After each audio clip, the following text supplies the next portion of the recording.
कथा नंबर 5। अरुण का श्राप पूरा होना। उग्र श्राव ने कहा कि जब अरुण आकाश में चले गए तो एक दिन कद्रू और विंता दोनों बहनें बैठी हुई थी। आकाश में ऊंचे शर्वा घोड़े को देखा जो देवताओं ने समुद्र मंथन करके निकाला था। कद्रू ने अपनी बहन विंता से पूछा कि बहन जरा बताओ तो सही कि इस घोड़े का रंग क्या है। अपनी बहन की यह बात सुनकर विंता ने कहा कि बहन इस घोड़े का रंग सफेद है। इसकी बहन ने उत्तर दिया, बहन घोड़े का रंग तो सफेद है परंतु उस घोड़े की पूंछ काली है। इस तरह दोनों बहनों में आपस में बहस हो गई। आखिर बात यहाँ तक समाप्त हुई कि जो भी इस शर्त से हारेगा उसे दूसरी की दासी बनकर रहना पड़ेगा। इतना कहकर वे दोनों बहनें वहां से चली गई कि इस बात का कल ही न्याय हो जाएगा।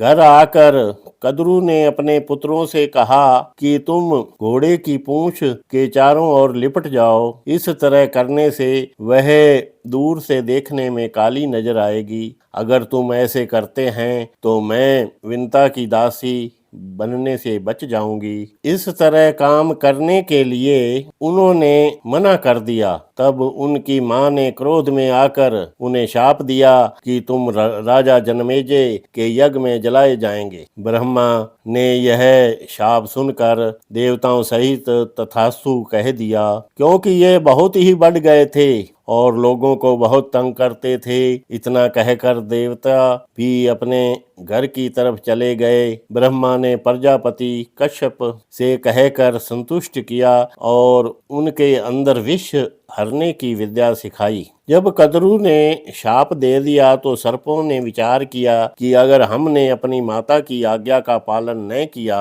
तो हम क्या करेंगे। तब हम आग में जलकर अवश्य ही मारे जाएंगे। अगर हमने अपनी माता की बात न मानी तो वह भी खुश नहीं होगी। अगर हम उसकी बात मान जाते हैं तो अपनी माता मौसी की दासी होने से बच जाएगी। इतना कहकर वे जाकर घोड़े की पूंछ के चारों ओर चिपक गए और इस तरह उस घोड़े की पूंछ काली नजर आने लगी। जब सुबह दोनों बहनें समुद्र पर आकर परछाई को देखा तो घोड़े की पूंछ काली नजर आई। इस तरह विंता बाजी हार गई और उसे कद्रू की दासी बनकर रहना पड़ा। इतने में अंडा तोड़कर गरुड़ जी बाहर आ गए और वे आकाश की तरफ उड़ गए। उसका इतना तेज वेग देखकर देवताओं ने अग्नि से विनती की कि हमारी रक्षा करो। उसके इतने तेज से सबको तपा दिया है। उनकी यह बात सुनकर अग्नि देवते ने कहा कि यह मेरा तेज नहीं है, यह तेज विंता के लड़के गरुड़ का है। यह देखकर देवते और ऋषि मिलकर गरुड़ जी के पास जाकर उसकी स्तुति करने लगे। उनकी अर्ज सुनकर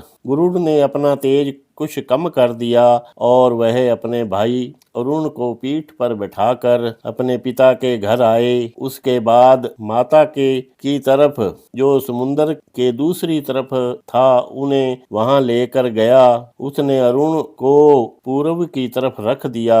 उसी समय ही सूर्य देवताओं ने क्रोधवान होकर लोगों को जलाने की इच्छा की। इतनी बात सुनकर शौनक ने पूछा कि सूर्य इतने क्रोधवान क्यों हुए हैं। उसकी बात सुनकर उग्र श्राव ने कहा कि जब राहु अमृत पी रहा था उस समय सूर्य और चंद्रमा ने देवताओं को बता दिया था। इसी दुष्परामी के कारण राहु सूर्य पर ग्रहण लगा है, परंतु देवताओं ने उनकी सहायता न की। इसी कारण सूर्य क्रोधवान होकर संसार को जलाने की इच्छा करके पश्चिम के पहाड़ पर जाकर अपनी अग्नि बढ़ाने लगा है। इस तरह दुखी होकर देवताओं के पास गई। उसके बाद सभी मिलकर ब्रह्मा जी के पास गए और उनकी बात सुनकर ब्रह्मा ने कहा कि सूर्य संसार को जलाना चाहता है परंतु उसकी कोई जरूरत नहीं है। हमने इसका पहले ही बंदोबस्त कर रखा है। इनके भाई अरुण